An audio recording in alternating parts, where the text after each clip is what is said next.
in the industry, what happens is you can impact many more patients, maybe not directly, but indirectly.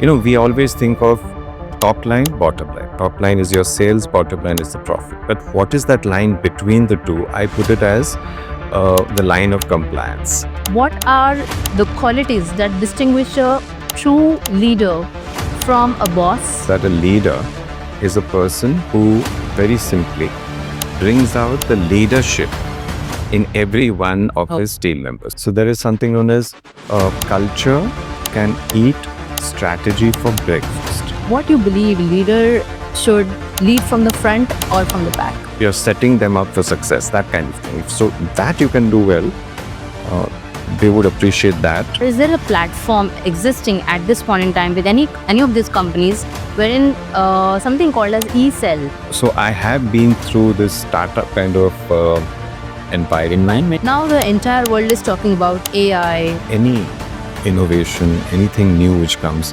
will always have benefits and risks. What are your take on the rise of this AI, digital therapeutics and tech-driven intervention? One area where people, even doctors, are worried about is, will it replace us? I don't think it will replace us. So what I say is, it will and then I put a hyphen, place. Wow. Which means it will place us in a different higher plane in that value chain. How open are Indian doctors with these terms like AI or using tools in their day-to-day practice? See, Indians are very good with software and IT and all that stuff. So, yeah. And what is the word of caution while using AI? A lot gets published, and maybe if this machine has not been trained in the right way, it will look at all the possible evidence. So what is your message for the next generation of leaders who are trying to build something in healthcare?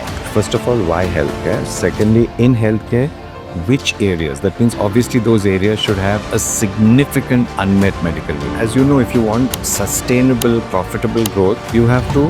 What are the final words of wisdom or a mantra that you live by? For me, it's something which my parents have brought me up on, and that is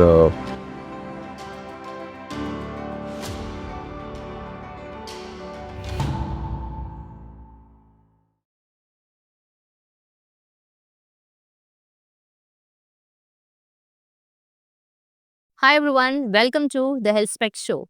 This is Dr. Sonali Kirde, and this podcast is specially curated to discuss innovation in healthcare.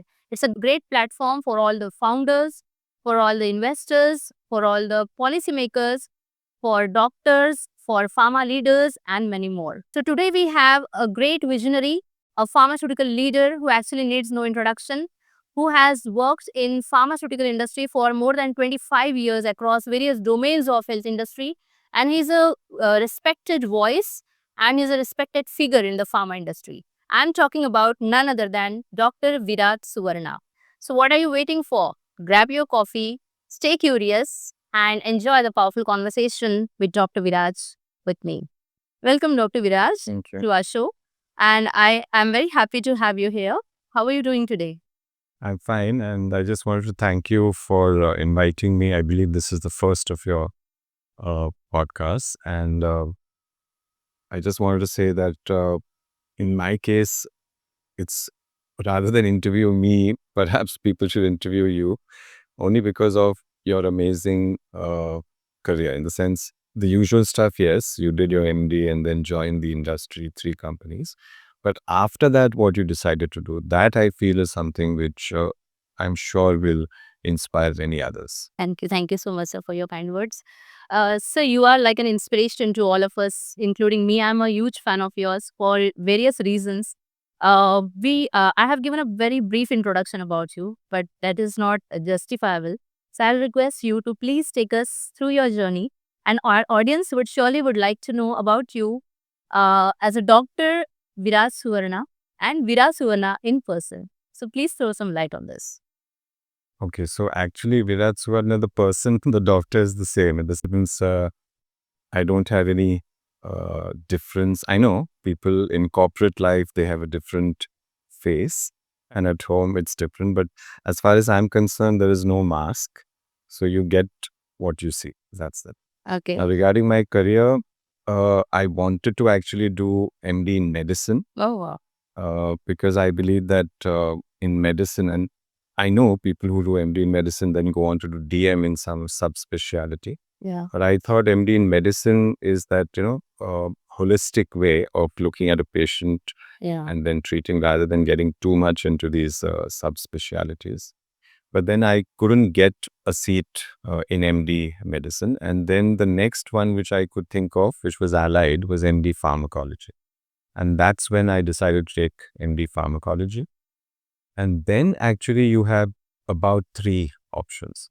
One is, of course, go abroad. Two is stay back in academia. And at that point, I even wanted to do DM in clinical pharmacology. Okay. But then I met Dr. Shoibal Mukherjee at some conference in Tata Memorial Hospital. And he said, why don't you just join Pfizer? Because in Pfizer, you'll get that clinical research experience, which is like a DM, although he himself is a DM. Okay. So then I said, okay. And then I kind of joined Pfizer. Okay. And then, of course, yeah, through these 27 years of being in the industry, I've had a good mix of experience, mainly in medical affairs, but then, of course, overseeing regulatory affairs, clinical research, quality, and pharmacovigilance.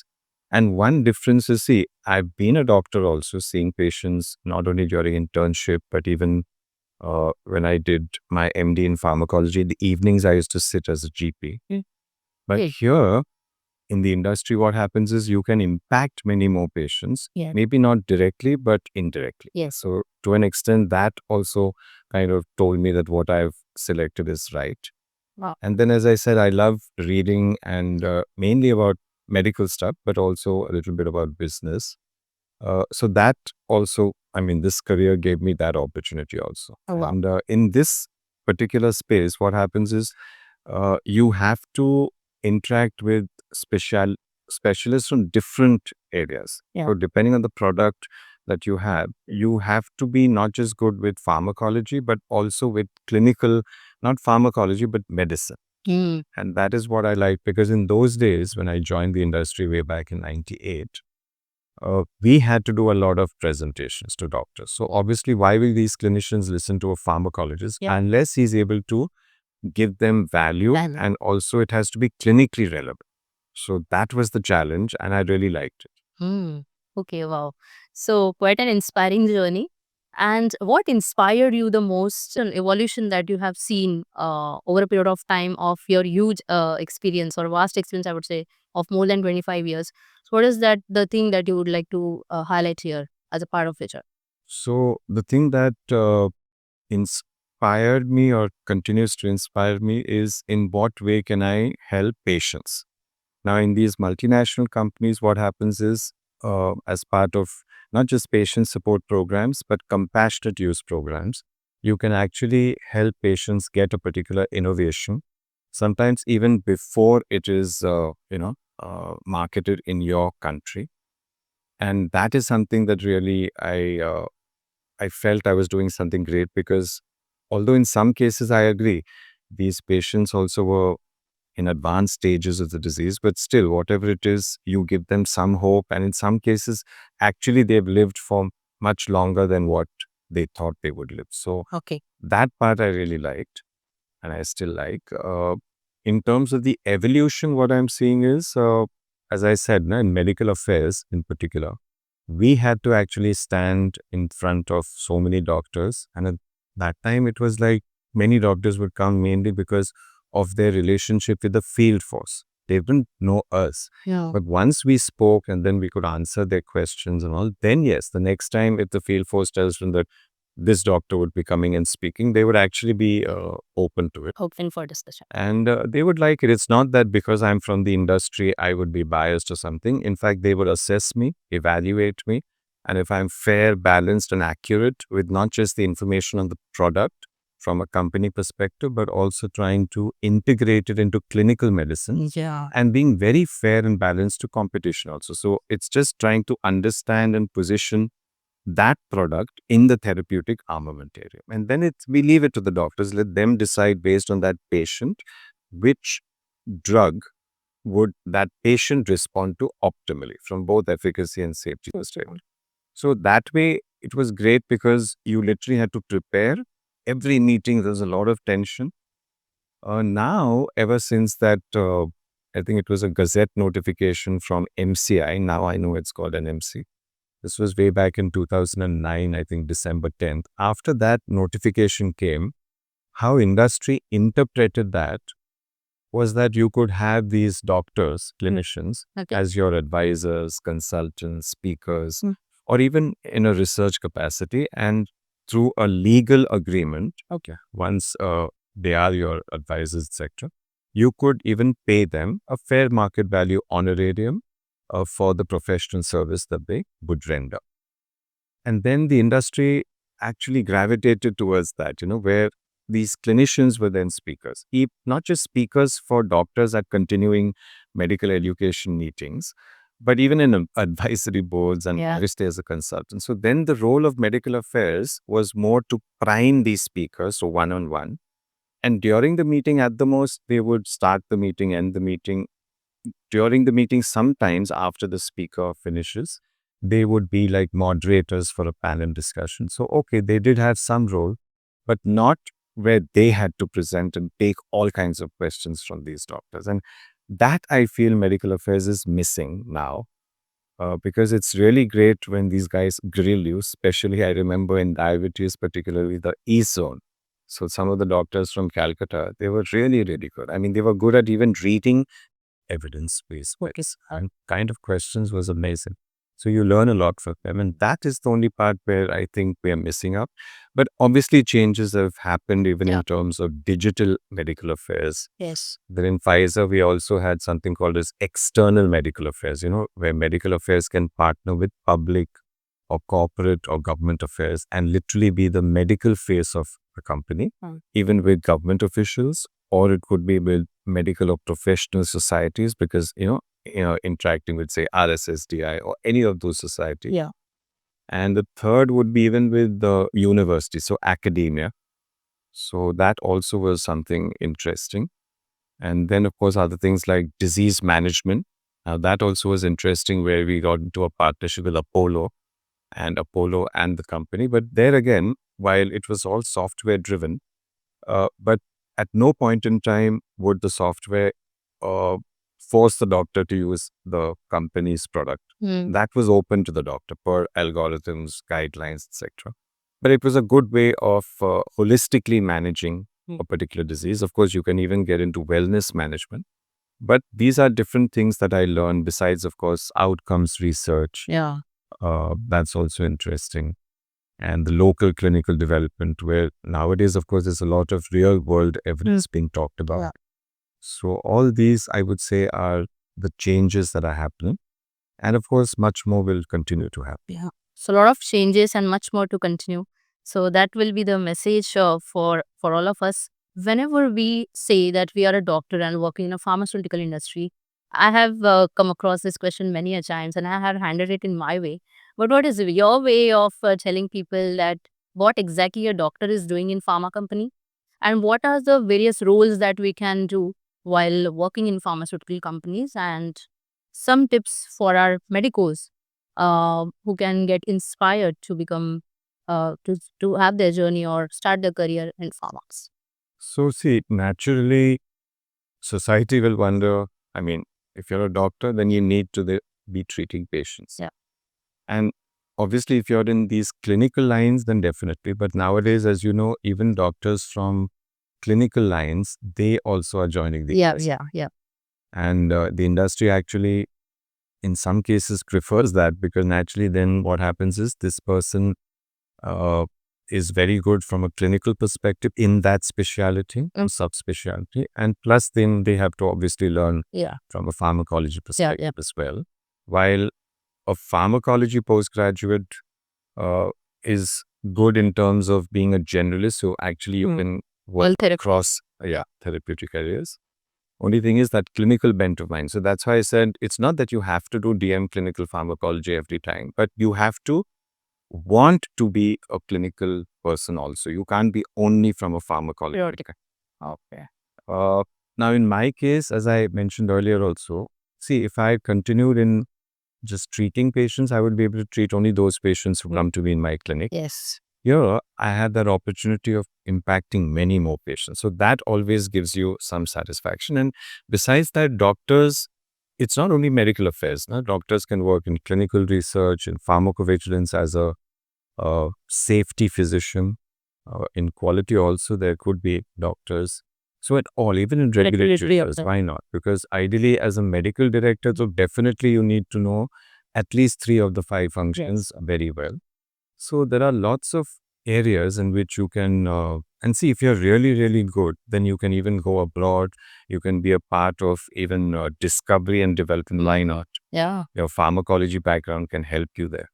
So there are ways in which you can impact medicine at a much larger scale. So that's why, doctors, there is a career for them in the industry as well.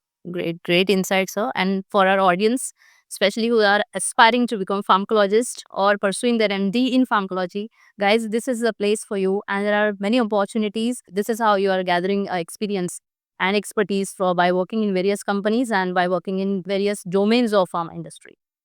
So, sir, you mentioned about various domains in pharmaceutical industry like medical affairs, clinical research, regulatory affairs, pharmacovigilance. What key shifts that you have observed in the way medical affairs and R&D collaborate with innovation today? See, it's like this. Now, innovation, as you know, happens mostly abroad, not too much here. Means when I talk of innovation in terms of getting a new product to market, Yes. right from discovery through to development. Yeah. Now, there, how medical affairs really collaborates with even the discovery teams and clinical development. Mhm. Uh, People are realizing that if medical affairs can, align with these R&D kind of functions very early, it can help eventually, even from a business. And when I say business, don't take business to be a bad word. It's ultimately the business of healthcare, Yeah. where all that we're trying to do is get an innovation to the market as soon as possible at as low a cost as possible, so that eventually the price and access can also be managed. Yes. So if medical affairs can be a part of all this right in the beginning, how can it help? So one is okay in terms of even discovery, where, as you know, nowadays it's all about the smaller biotechs, and they are the ones who do the research, and then the big pharma comes in and decides at what stage should I partner. So they're also evaluating that particular molecule. Yeah. Medical affairs can also do it along with clinical development. Also abroad, you have this health technology assessment where you have what is called as ICER, the incremental cost effectiveness ratio. And there are thresholds, like say in the UK, there is NICE, which is a body which determines whether a product will be reimbursed or no, only if it is below that threshold. Now imagine if medical affairs can also partner with clinical development in all the trials that happen. To decide, you work backwards, that that your threshold is say £20,000 or $30,000. So eventually when you calculate the ICER, if the ICER is below that threshold, it will be reimbursed, otherwise it won't. Okay. So whether medical affairs can also partner with clinical development in the design of those studies such that the product has a higher probability of reaching that or being below that threshold. So that is one way also medical affairs can partner with R&D innovation. Wow. But otherwise, if I look at the different functions within medical affairs, of course, has to interact with all of them. As you know, with regulatory affairs, because nowadays, even when you get approval, it's not regulatory affairs alone. Medical affairs has to literally present to those subject expert committees. And then based on the way they answer those queries, you get the approval. Similarly with clinical operations, even for their global clinical trials, to get the approval, it's not clinical operations alone who present the protocol. Medical affairs has to present before that in terms of the need for such a trial in the first place, and then answer questions around the product or therapeutic disease area, which again, clinical operations alone may not be. So this kind of interdependence is always there. I can take it to one step further, even with pharmacovigilance. You may think, what does medical affairs have to do with pharmacovigilance? We just process adverse events. But it's not just processing the adverse events on time and with the due compliance, etc. it is the quality of that adverse event that gets reported. And then you also have to interact with the doctor who's reporting the event, because sometimes he gets very annoyed. Yeah. And then it's medical affairs who has to explain to that doctor using all the information they have from the pharmacovigilance database in terms of whether this kind of an event has been reported in the past, what were the circumstances of the context. And then the doctor understands, okay, I'm not necessarily saying that the doctor may have uh, been at fault in using a particular product in a particular way, and that's why the event has happened. There could be multiple other reasons, but as long as the doctor understands that the company is closely observing or monitoring the safety profile of the product, even in the real world, so not just the randomized controlled clinical trials, then they feel more reassured, confident, and they'll continue writing that company's product. But imagine if you didn't have this, then that doctor will, maybe stop writing the product or tell his friends to stop writing. Trust. Yeah, exactly. And trust is very, very important, because once you lose it, you'll never be able to come back to 100. Yeah.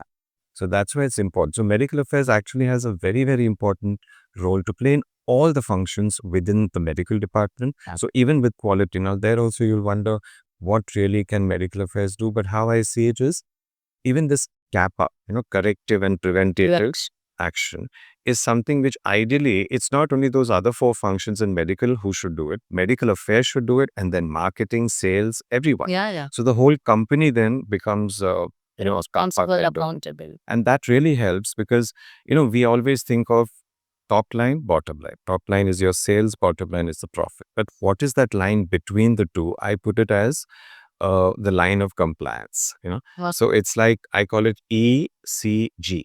So G is growth or top line, E is the efficiency of the bottom line, but C are the line between the two. Now imagine if you can raise the top line, of course, but also the bottom line, means the profits also go up, but everything done compliant. Yeah. That is something that really helps, and that's why I call it ECG, or ECG, as tells you about the health of the heart, but this is more about the fiscal health of the company.